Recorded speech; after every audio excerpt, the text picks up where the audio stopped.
let me ask you this around team building, because I've had a bunch of people that have gone to that next level. They've gone to from, maybe where they started at, 100 grand GCI, where they were barely making the industry award rate after fees and splits and things. 100 GCI maybe works out at 40 grand a year or something. They get to that 250, 300, and they start to think leverage. They start to think team.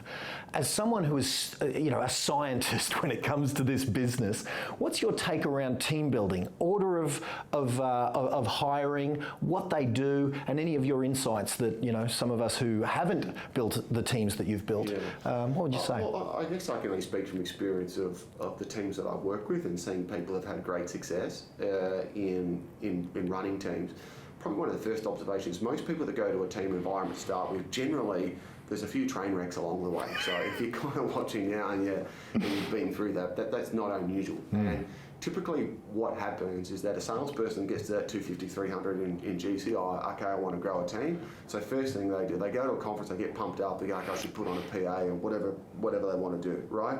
But then not enough thought goes into, if I am going to put on another team member, if you're in chaos, there's only one thing worse than you being in chaos, having two people in chaos. And that's generally the career path of how it starts, right? I'm only giggling, man, because that's literally, I've seen that in my world. Yeah. And so we go from one person who's kind of a bit of a loose cannon to now two loose cannons, and then we wonder why it doesn't work. And so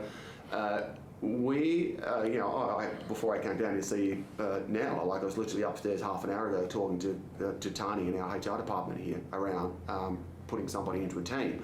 And we go very slowly around that process now, right? Very, very slowly. So there's a couple of things I would say. First thing is that is a total shift in mindset for a salesperson. I'd even get away from calling it a personal assistant. I'd say it's either a co-agent or a professional assistant, whatever it might be. But the psychology, you've got to move from being an operator to a leader. It's about a leadership role.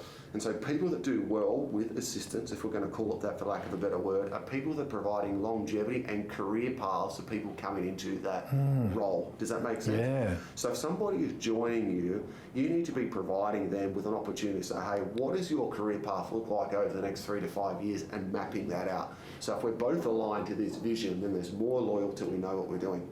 So first thing is around that leadership role. Secondly is making sure you've got a really clear documented business plan. Now in that business plan, when you employ someone, there should be a very clear list of standards, right? This is when our soul stickers go up. This is when our pre-list kits go up. This is when our gifts go out. This is how we run our open homes. This is how we do our callbacks.